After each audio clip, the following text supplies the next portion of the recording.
Hi, nanasad tayo i-unboxing karon no kay nabot na po ng ako ang gi-order. Duha na siya kabuok kay duha man kabuok ang tag-iyan. So ato na siya abrihan kay para makita na to unsay sulod.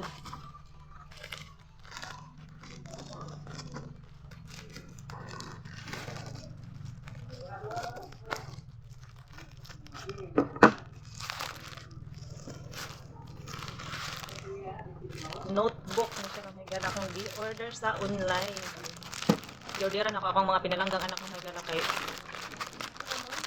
dali ra kayo ang adlaw no. Ilan ko sila. So ako silang i-orderan og notebook. 1, 2, 3, 4, 5, 6, 7, 8, 9, 10. So, ulo ka buok notebook no, may gana kay. Dali ra kayong adlaw. Human ang April, ay pagkasunod May na po dayon.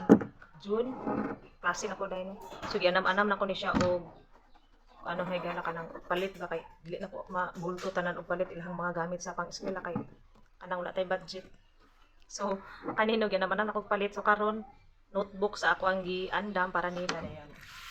Sa sunod, kato na pong mga uban na po nga kinahanglanon nila no para sa ilang pag-eskwela. Ano po na po ang budgetan.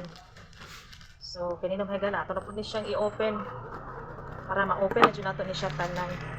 Dahil ma-arrange na nila sa ilahang bag. So, ganam-anam dyan ako ni siya ug andam ng higala kay basta mabugatan manggugta og ato ang anong tanan.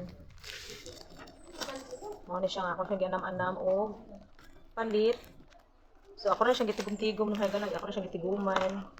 Kaya kani among paliton pagkasunod magtigom na pud ko nung higala para lahi na sa akong mapalit para sa ilang pag-eskwela. Mga ilang mga gamit nila para sa ilang pag-eskwela. So kay duha mes nakabok nung higala, duha pud ka duha ka set sa notebook nga akong gipalit nila. So wala ra pud ko nagmahay ani nung higala ako na order kay free shipping naman siya dayon. Sa isa ka box no, sa isa ka set pulo na ni siya kabuok sulod. So kung kailangan pa ni siya ng higala magdungag na lang jud siguro kami og duha sila so upat ka buok ako nakay kulang. Sa kani kay okay na kayo nila no.